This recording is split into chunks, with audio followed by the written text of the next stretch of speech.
बातम्या तुम्ही माझ्यासह पाहिल्यानंतर यापुढच्या काही महत्त्वाच्या घडामोडी तुम्ही पाहणार आहात माझ्या सहकारी सुवर्णा यांच्यासह। धन्यवाद प्राजक्ता। Good morning.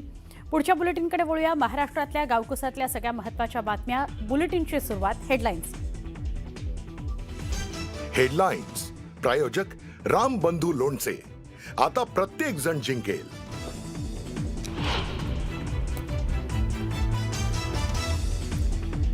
मनसे अध्यक्ष राज ठाकरे घेणार खासदार संजय राऊतांची भेट। संजय राऊतांच्या प्रकृतीची विचारपूस करण्याकरता राज ठाकरे राऊतांच्या निवासस्थानी जाणार।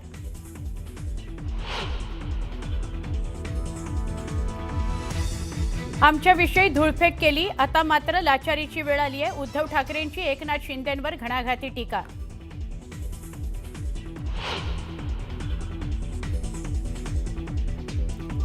नगर परिषद आणि नगरपंचायत निवडणुकीची मतमोजणी आता 21 डिसेंबरला होणार। नागपूर खंडपीठाचा मोठा निर्णय।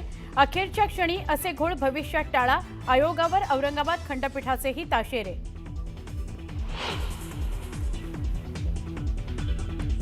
निवडणूक आयोगाची पद्धत चुकीची, मात्र कोर्टाचा निर्णय मान्य करावाच लागेल। तर ही सगळी पद्धत योग्य वाटत नाही। कोर्टाच्या निर्णयानंतर मुख्यमंत्री देवेंद्र फडणवीस यांचं विधान।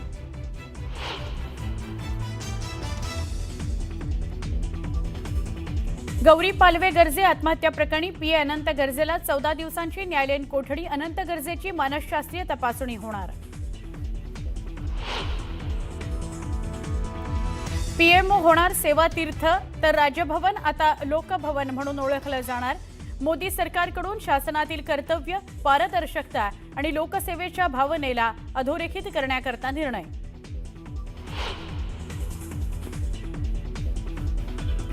डीआरडीओकडून लढाऊ विमानांमधल्या एस्केप सिस्टमची यशस्वी चाचणी। हवाई दलाकरता अत्याधुनिक क्रू एस्केप प्रणाली।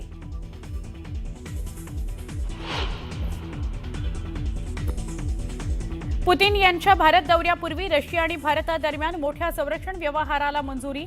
एकमेकांच्या सैन्य तळांचा दोन्ही देश करू शकणार वापर। तसंच युद्ध सराव, सैन्य सामुग्रीमध्येही वाढणार सहकार्य।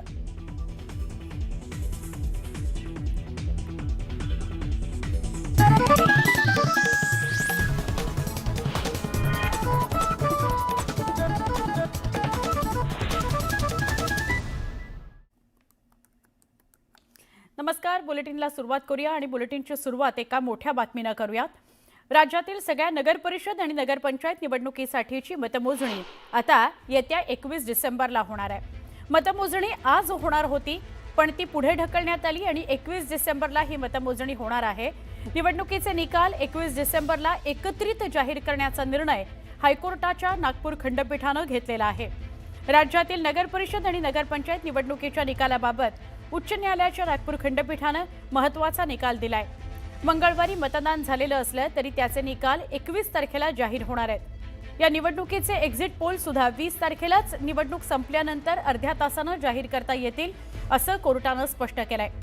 नगर परिषद आणि नगरपंचायत निवडणुकीची आदर्श आचारसंहिता सुद्धा 20 डिसेंबर पर्यंत लागू राहणार आहे, असं न्यायालयाने सांगितलं।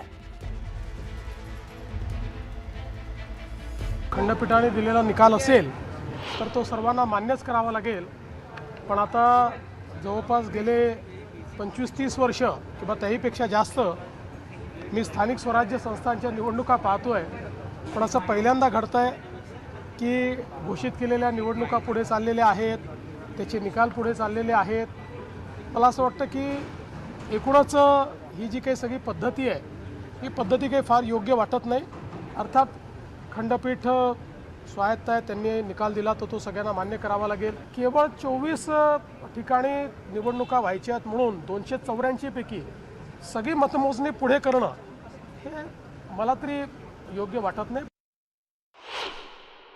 मला आश्चर्य वाटलं की माननीय मुख्यमंत्र्यांचं स्टेटमेंट ऐकूनही मला जरासं आश्चर्य वाटलं, कारण का ते राज्याचे मुख्यमंत्री आहेत। जर मुख्यमंत्र्यांनी नाराजी व्यक्त केली असेल आणि एवढी टीका केली असेल, तर जर राज्याचे मुख्यमंत्री ही जर इलेक्शन कमिशनबद्दल त्यांच्या मनात कटुता असेल, तर मग त्या इलेक्शन कमिशनवर सामान्य माणसांनी विश्वास कसा ठेवायचा हा एक मोठा प्रश्न उभा राहतो।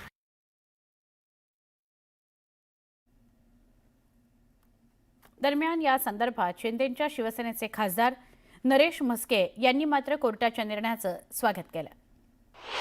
कोर्टाने अशा पद्धतीने निर्णय दिलेला आहे. एकतर्फी तो चांगला निर्णय आहे, कारण एकाच शहरामध्ये एक निवडणूक आज होते, त्याचा निकाल उद्या लागणार, बाकीच्या निवडणुका 20 दिवसानंतर होणार. त्या निकालाचा परिणाम त्या नव्याने होणाऱ्या निवडणुकींमध्ये वॉर्डाच्या निवडणुकांवर होऊ शकतो. म्हणून कोर्टाने हा निर्णय दिलेला आहे. मला तरी हा निर्णय योग्य वाटतो. आमचे नेते श्रीकांत शिंदे यांनी सुद्धा ही मागणी कालच केली होती की तुम्ही निकाल हे राखून ठेवा. 264 नगर परिषदांकरता मतदान पार पडलं. एरवी लोकशाहीच्या गप्पा ठोकणाऱ्या राजकीय पुढारी आणि त्यांच्या कार्यकर्त्यांचं प्रत्यक्ष मतदानाच्या दिवशी वेगळंच रूप बघायला मिळालंय. राज्यात अनेक भागात थेट मतदान केंद्राबाहेर तुफान राडे झालेले बघायला मिळाले. यामध्ये सावंतवाडी, सिन्नर, मुक्ताईनगर, बीडचं गेवराई, बुलडाणा आणि महाड या ठिकाणी हाणामारीच्या घटना घडल्या, धक्काबुक्कीच्या घटना घडल्या, तुफान राड्याच्या घटना घडलेल्या आहेत.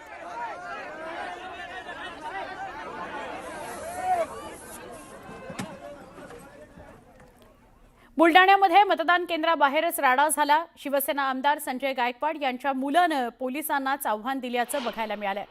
काही सजग नागरिकांनी एका बोगस मतदाराला रंगेहात पकडून दिलं. त्यानंतर त्याला चोप देत पोलिसांच्या ताब्यात देण्यात आलं. पण त्याचवेळी आमदार संजय गायकवाड यांचा मुलगा कुणाल तिथे आला आणि त्यानं त्या बोगस मतदाराला पोलिसांच्या तावडीतून पळून जायला मदत केली.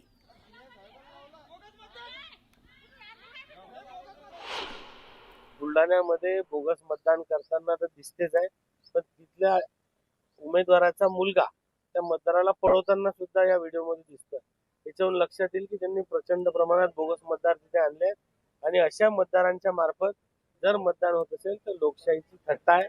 आणि म्हणून कृपया करून या कलेक्टर ऑफिसने, इलेक्शन कमिशनने, पोलीस विभागाने अत्यंत कडक कागदपत्रांची तपासणी झाल्याशिवाय मतदान करू देऊ नये आणि जिथे बोगस मतदान झालं असेल ते मतदान थांबवावं हे आमची विनंती.